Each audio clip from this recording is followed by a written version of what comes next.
In his second commencement speech of 2020, former President Barack Obama implored graduating high schoolers to be brave in the face of the coronavirus pandemic, and to reject old ways of doing things while working together to solve pressing problems, from economic inequality to the climate crisis.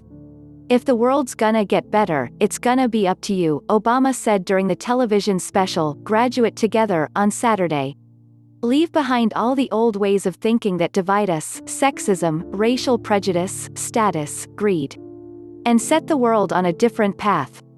The speech followed one Obama delivered to graduates of historically black colleges and universities, in which he offered both pointed criticisms of the Trump administration, specifically that this pandemic has finally torn back the curtain on the idea that so many of the folks in charge know what they're doing, and his signature optimistic rhetoric.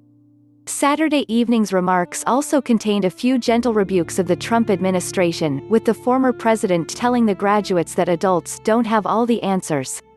A lot of them aren't even asking the right questions, and that things are so screwed up because a lot of so-called grown-ups, including some with fancy titles and important jobs, do what's convenient, what's easy, rather than what is right. But its focus was on inspiring the graduates to use the pandemic as an opportunity to improve both themselves and their countries.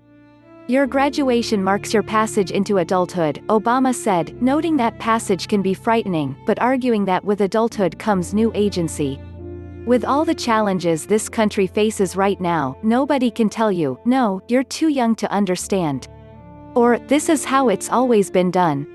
Because with so much uncertainty, with everything suddenly up for grabs, this is your generation's world to shape." Read the full Rush transcript of Obama's speech below. Hi, everybody. Anya, thank you for that beautiful introduction. I could not be prouder of everything you've done in your time with the Obama Foundation. And, of course, I couldn't be prouder of all of you in the graduating class of 2020. As well as the teachers, and the coaches, and most of all, parents and family who guided you along the way. Now, graduating is a big achievement under any circumstances. Some of you have had to overcome serious obstacles along the way. Whether it was an illness, or a parent losing a job, or living in a neighborhood where people too often count you out. Along with the usual challenges of growing up, all of you have had to deal with the added pressures of social media, reports of school shootings, and the specter of climate change.